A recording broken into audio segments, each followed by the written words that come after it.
रत्नागिरी नागपूर महामार्गावरील वड्डी ते कृष्णाघाट सर्व्हिस रस्त्यावर सांगलीचे भाजपाचे आमदार सुधीर गाडगीळ यांच्या मोटारीला शनिवारी दुपारी 2च्या सुमारास मोठा अपघात झालाय। दुचाकी स्वाराला वाचवण्याच्या प्रयत्नात जोरदार धडक झाली। धडकेनंतर मोटारीतील एअरबॅग्स तात्काळ उघडल्यामुळे अनर्थ टळला। आमदार गाडगीळ यांच्या बोटाला किरकोळ दुखापत झाली तर दुचाकी स्वार जखमी झाला असून त्याला मिरज सिव्हिलमध्ये उपचारासाठी दाखल केले।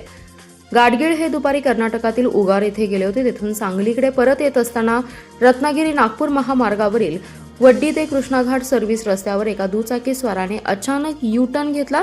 या दुचाकी स्वाराला वाचवण्यासाठी आमदार गाडगीळ यांच्या मोटारीच्या चालकाने पुरेपूर प्रयत्न केला, परंतु दुचाकी स्वार थेट मोटारीवर येऊन आदळला। जोरदार धडकेनंतर मोटारीच्या आतील एअरबॅग्स उघडल्यामुळे आमदार गाडगीळ यांच्यासह आतील 4 जण बचावले। गाडगीळ यांच्या बोटाला किरकोळ दुखापत झाली तर स्वीय सहाय्यक अमोल कंसे, अंगरक्षक नागेश भोकरे, छायाचित्रकार विकास गुंडप, चालक गणपती दरेकर यांना कोणतीही दुखापत झाली नाही। मोटारीचं आणि दुचाकीचं मोठं नुकसान झालंय। अपघातामध्ये दुचाकीस्वार जखमी झाला। तात्काळ 108 रुग्णवाहिका बोलावून त्यास मिरज शासकीय रुग्णालयामध्ये उपचारात दाखल केलं। अपघातानंतर तात्काळ घटनास्थळी पोलिसांनी धाव घेतली। महामार्ग पोलीसही धावले। घटनास्थळी गर्दी झाली होती। पोलिसांनी गर्दी हटवली।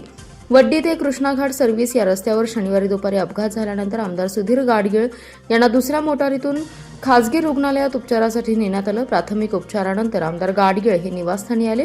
गाडगीळ घरी आल्यानंतर नेत्यांसह कार्यकर्त्यांनी दूरध्वनी करून त्यांची विचारपूस केली।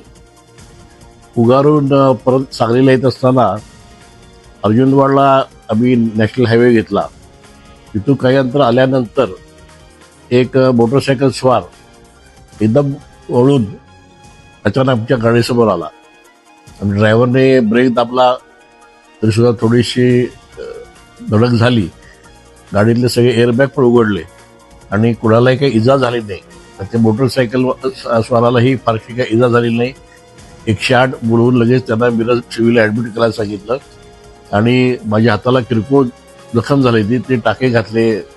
खूप लोकांनी फोन करून प्रत्यक्ष भेटून सोशल मीडियाद्वारे विचारपूस केली आणि या सर्व नागरिकांना, हितचिंतकांना आणि माझ्या कार्यकर्त्यांना मी व्यवस्थित आहे, त्यामुळं काळजी करू नका। गजाननाच्या कृपेनं सर्व काही ठीक आहे।